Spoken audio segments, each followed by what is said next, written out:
কোনো সিনেমা নিয়ে আপাতত ব্যস্ততা না থাকলেও এখন মডেলিং বা ফটো সেশনে দেখা মিলে ঢালিউড চিত্রনায়িকা অপু বিশ্বাসের। সাম্প্রতিক সময়ে বিভিন্ন মেকওভারে নিজেকে সাজিয়ে নানা পোশাক অর্নামেন্টস কোম্পানির ব্র্যান্ডিং করছেন তিনি।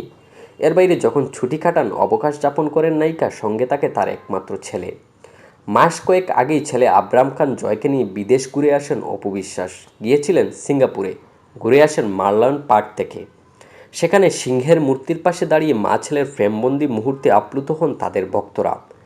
ছেলে আবরাম খান জয়কে নিয়ে এরকম সিঙ্গেল মাদারের দায়িত্ব পালন করছেন অপু বিশ্বাস। তবে মায়ের পাশাপাশি বাবার আদরও পায় আব্রাহাম। কিন্তু অপু কোথাও ঘুরতে গেলে ছেলেকে বাড়িতে ফেলে রেখে যান না, সঙ্গে নিয়ে যান। শনিবার সকালে সামাজিক মাধ্যমে আব্রাহামের সঙ্গে বেশ কয়েকটি ছবি ভাগ করে নেন অপু বিশ্বাস। দেখা যায় অপু বিশ্বাস ছেলের মুখে স্নেহভরা হাত দিয়ে কিছু বলছেন, যা এক আবেগঘন মুহূর্ত তৈরির সঙ্গে মায়ের ভালোবাসা প্রকাশ করে। ছেলে আব্রাহামও হাত পকেটে রেখে মায়ের দিকে তাকিয়ে আছে, যেন কোনো কথা মনোযোগ দিয়ে শুনছে। আব্রাহাম ও অপু ম্যাচিং করে সবসময় পোশাক পরলেও ভিন্নতা থাকে প্রতিবারই।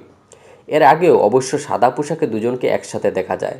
এবার খানিকটা নতুন রূপে আবার দেখা মিলল মা ছেলেকে। এদিন অপু বিশ্বাসের পরনে থাকতে দেখা যায় সাদা কালো ও সোনালি ডিজাইনের কুর্তি পাজামা, সঙ্গে কালো স্লিপার ও সানগ্লাস। এদিকে খানিকটা ম্যাচিং করে আব্রাহাম পরেছে সাদা শার্ট ও ছেঁড়া ডিজাইনের নীল জিন, সাথে স্যান্ডেল।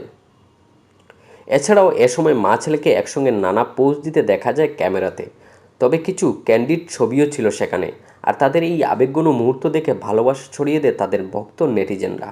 প্রসঙ্গত 2008 সালের 18 এপ্রিল গোপনে বিয়ে করেন শাকিব খান ও অপু বিশ্বাস। 2017 সালের 10 এপ্রিল এই দম্পতির বিয়ের বিষয়টি প্রকাশ্যে আসে। ওই দিন পুত্র জয়কে নিয়ে একটি বেসরকারি টেলিভিশনের লাইভে আসেন অপু। 2018 সালের 12 মার্চ বিবাহ বিচ্ছেদের মাধ্যমে এখন এক ছেলেকে নিয়েই কাটছে অপুর সংসার।